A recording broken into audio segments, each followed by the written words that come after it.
Hey everybody, what's up and welcome back to today's video guys. And today guys, I'm going to go ahead and be showing you how to go ahead and make a pre-wedding photo in Gemini. This is a very simple thing to do, so make sure to watch this quick and easy video till the very end, follow my steps correctly, so you can make sure that this works the same for you and you can do this yourself. But yeah guys, let's get straight into it. So the first thing we want to do is to go ahead and open up the official Gemini application if you have not already. So if you do not already have it downloaded, what you want to do is go ahead and open up the App Store on your mobile phone.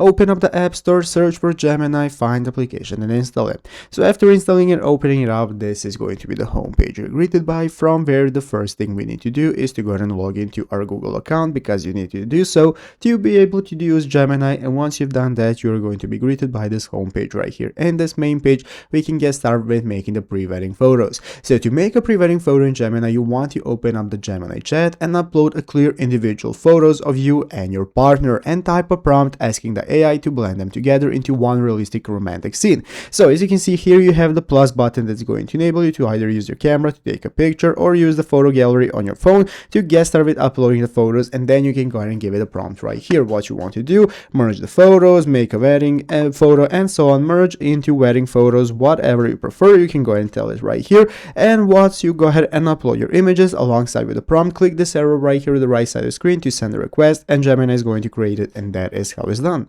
So I hope this video was helpful. If it was, make sure to leave a like, subscribe to the channel. Thanks for watching, take care, and bye.